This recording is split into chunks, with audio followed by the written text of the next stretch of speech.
Hey tribe, what is the vibe? Welcome back to As I Am Tarot. I'm Kay, but I'm not here to do a reading for the collective. I'm actually here to, in reference to some questions and some emails that I got from you guys and also from my own friends about narcissists and how to deal with narcissists. Okay, so I'm just here to give my insight on how to do that from my own experience. Okay, so let's get straight into it. First things first, always remember to stand firm on who you are as a person. You know your character and God knows your heart, right? So don't let anyone project their own insecurities about themselves onto you to make you feel more inadequate. Like, they need to break your spirit in order to be able to better control you, because if they could do that, then you'll feel insecure about leaving them for someone else that's better than them. They have major abandonment issues. Okay, so basically remember who you were before they came along. Remember the things and the people that made you happy, right? And connect or reconnect with them, because they have a way of isolating you from the people that love you. Okay, because it's basically like they don't want those people to influence you to leave them. All right, so that's basically what it is. They do have a tendency to isolate you, and it happens and you don't even realize that it's happening. Like, it just happens. Okay, the second thing would be like to just be nonchalant. For me, that's really the biggest key in this. You got to be nonchalant with these people, okay? Because they feed off of your energy. They feed off of your energy. So basically, if you're nonchalant, they can't feed off of anything. You know what I'm saying? You got to act like you don't really give a damn, even if you do. But there's another point to that nonchalance that I'm going to get to later. Okay, but don't argue, don't show emotions. They feed off of that, right? They pick fights. They will pick a fight just to re-up on that supply of your good ass, great ass energy. Okay, so be calm and be stingy with your energy. That's key. Another thing is to call them out. You got to call them out on everything that you pick up on intuitively. All right. Understand that they may make a scene, right? Because they have to thwart whatever it is that you're going for with whatever you're accusing them of. So a way that they do that is to like be offended, like, oh my gosh, how dare you, you know? Meanwhile, they really were doing whatever it is that you accused them of, but it's like, I don't know. These people are crazy. You just got to stay calm, even when they get offended. Like, for example, I will give you one of my experiences. I dealt with someone who was a narcissist, and I started picking up vibes that he was bisexual. So I asked him, have you ever, been intimate with a man? And he got so offended. Oh, what are you trying to say? What did he say? You trying to play me, or something to that effect. I can't tell you because I wasn't paying attention. I'm gonna just keep it real. I wasn't paying attention to the theatrics, okay? Because I know I didn't get that feeling for nothing. It's a reason that I felt that. It's a reason that it even came into my psyche at all. You see what I'm saying? So he was all offended, and how could I ask him something like that, and that. And come to find out, he damn sure was bisexual, okay? And he admitted it to me himself. You see what I'm saying? So, but that only came after I took my energy away altogether. Because really and truly, like, this was after we actually broke up. And I told him that until he could live in his truth, I didn't want anything to do with him. And I cut him off completely for like 4 or 5 months, right? No conversation, no nothing. And when I finally did speak to him again, the first thing he said to me was, I don't be messing with dudes like that anymore. You see what I'm saying? This is the same person that got offended. You see what I'm saying? So, yeah.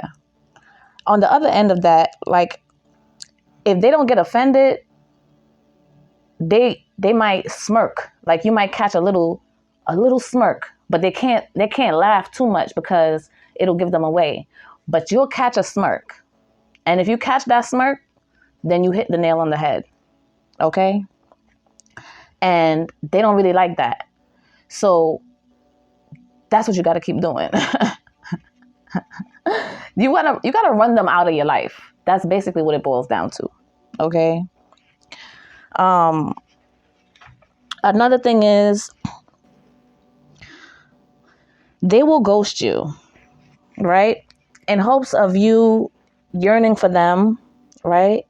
So that when they return, it's basically like it's you who wanted them to return because, you missed them so much. But they're only going to ghost you after they love bomb you, right? They're going to get you to have all these kinds of feelings for them, like deep feelings, like a connection, what you might think is a connection, but it's not a connection. They're just playing on your emotions, really and truly. Okay. It's mental manipulation. It's mind fuckery. That's what it is. At this point, I feel like like I said, the whole key to dealing with these people is nonchalance. So when they ghost you, understand they are dealing with somebody else, whether you want to believe it or not. Okay? Because this is what they do. It's not just you. They have other people that they get supply from, but you may be the one that they get the best supply from. So they won't discard you per se. They'll have those other people that they can go play with while making you wait for them. And the more you wait, in their mind, the more you want them, right? So you got to play the same game with them. I mean, at this point, I'm pretty much a pro when it comes to dealing with narcissists. So I don't really have problems with them because, I'm just not here for it, And I basically question everything that my intuition hits on. So they don't like that at all. Another thing is to maintain your independence. Okay? As much as you can, maintain your independence because they love to feel like they can control you based on the things that they do for you. So for instance, if you're dealing with a narc that possibly pays your rent or pays some bills, they're going to do that. They may do it freely, willingly, right? But it's always a motive behind why they're doing what they're doing. It's always to maintain some form of control over you. Okay? So, for instance, if they pay your phone bill, right? They want to be able to go through your phone when they ask or when they feel like it because they pay your phone bill. You see what I'm saying? So it's like, try to maintain as much independence, as much financial independence as possible when it comes to dealing with these people. Do not allow them to have too much control over any of your finances or anything like that. Like, please, as minimal as possible. If you can avoid it at all costs, avoid it. Okay. And the last thing I want to talk about is, like I said, the nonchalance works, right? Except for when it's, okay, so this is like a counterintuitive thing. Let's say they act like they're going to leave you, right? Or they're saying that they're going to leave you or whatever, or they're moving out, right? If you can fake tears, do that shit, okay? Because the thing with these people is they always want to be the victor. They always want to win in some non-existent competition with you, okay?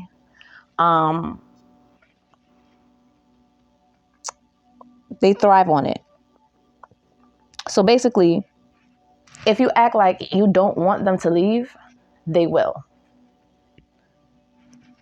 But if you act nonchalant, they'll stay because then you win. You see what I'm saying? If you act nonchalant at that time when they're threatening on leaving or whatever, they're going to stay because you're not hurt enough. You're not sad enough. You're not in enough pain. Therefore, they don't feel like they want anything. But if you cry and beg and plead, oh no, don't go. Like, we can work it out. Let's work it out. They're going to thrive on that. All of that is energy for them. All of that is supply. You see what I'm saying? So if you want them to leave, cry.